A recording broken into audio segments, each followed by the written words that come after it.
Seguimos con la tercera parte. Según el libro de los Hechos, capítulo 1, versículo 7, Jesús no les contesta si sí o no. Jesús les contesta diciéndoles, ustedes no se preocupen, a ustedes no les corresponde lo que el Padre va a hacer. Jesús no afirmó con certeza ante sus discípulos como si no lo supiera. Y Jesús claramente sabía de que el reino de Israel no sería más restaurado. Según el libro de los Hechos, capítulo 1, versículo 6, los apóstoles seguían pensando como israelitas, porque le dijeron, Señor, ¿restaurarás el reino a Israel en este tiempo? Un israelita pensaba de que Jesús se iba y volvería rápidamente. Y encontramos en el libro de los Hechos, al inicio, una manera como extraña. Hechos capítulo 2, versículo 43, dice, y sobrevino temor a toda persona, y muchas maravillas y señales eran hechas por los apóstoles. Versículo 44. Todos los que habían creído estaban juntos y tenían en común todas las cosas. Versículo 45. Y vendían sus propiedades y sus bienes, y lo repartían a todos, según la necesidad de cada uno. Ese pensamiento de los apóstoles en la primera iglesia se ve reflejado en un proceso social, tomando como base esa actitud de ellos. Hoy muchos piensan de que la iglesia es una entidad para solucionar los problemas económicos, sociales de los creyentes. Por eso algunos dicen, ¿será que en la iglesia me ayudan para el mercado? Porque basado en esto, lo toman como doctrina. Y no es que esté mal, sino simplemente no debe hacerse.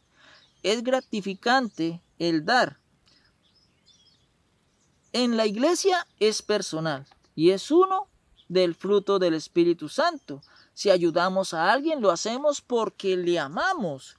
Y Pablo lo hizo, ayudó a quienes pudo hacerlo en muchas iglesias. Pero lo erróneo es que muchos piensan de que las iglesias están para eso. Y traen a memoria lo del libro de los Hechos, capítulo 2. Pero lo que no analizan es el contexto de lo que en realidad pasó. En el contexto cultural e histórico. Pedro y Juan y sus compañeros comenzaron a predicar en que Jesucristo venía o vendría pronto. Y se dijeron, unámonos. Comían, dormían, vivían juntos y se dijeron, vendamos lo que poseemos porque Jesús vendrá pronto. Y lo que tenemos se va a quedar. Vendían lo que tenían, lo compartían entre todos y además de eso dejaron de trabajar. No producían sino se dedicaron en hacer comederos comunitarios. Además de eso se quedaron reunidos en Jerusalén y no hicieron lo que el Señor Jesucristo les dijo, en llevar el evangelio a otros lugares. Y tomaron esto como una doctrina, y no es así. Ese no es el contexto de lo sucedido en el libro de los Hechos. Ahora, que hayan iglesias o denominaciones hoy en día que lo hagan es su decisión. Pero la iglesia no está hecha para eso. La iglesia está para predicar el reino de Dios, de la recuperación y restauración y la venida de Jesucristo. Eso es lo que estamos haciendo. Lo sucedido en Hechos capítulo 2, versículo 43 al 45, encontramos de que ellos dijeron, ¿ya para qué quiero esto? Si la venida ya va a ser inminente. Pero el problema fue de que pasó el tiempo, se les acabaron los recursos, donde ya no había del cómo suplir las cosas, las personas se sintieron engañadas y dijeron que eso fue un engaño. Y surge la protesta en contra de aquellos que enseñaron esas cosas. Y tenga Pedrito, ahí le cayeron. 10, 20 años después le reclamaron al apóstol Pedro. Y es ahí donde Pedro dice en que comenzaron a salir burladores. Y por eso dicen, esperando la venida de Jesucristo. Y van hasta el día de hoy, 2024 años. Y nada que viene. Y los burladores dicen, son mentiras. Ese pastor los está engañando. y son burladores de ese contexto bíblico. Pero Pedro les exhorta por su actitud, sabiendo de que Jesús dijo de que volverá.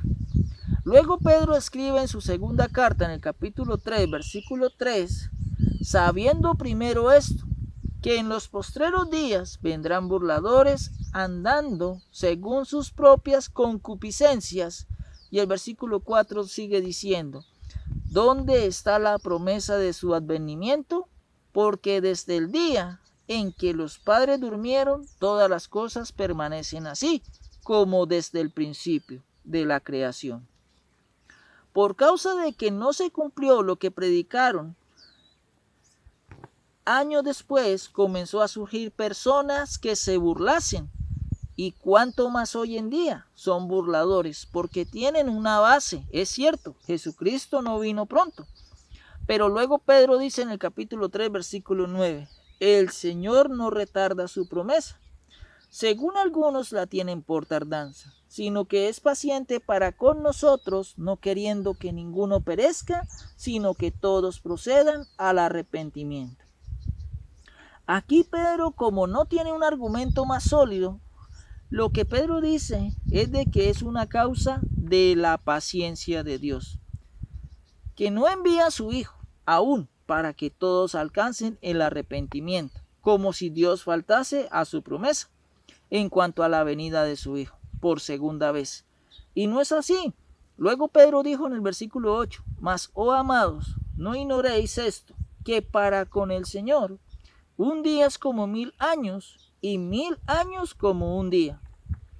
Aunque esto no sirve para medir los tiempos bíblicos, Pedro al final está diciendo, no importa si esperamos 10, 20, 100 o 1000 años, para Dios siempre será volver pronto.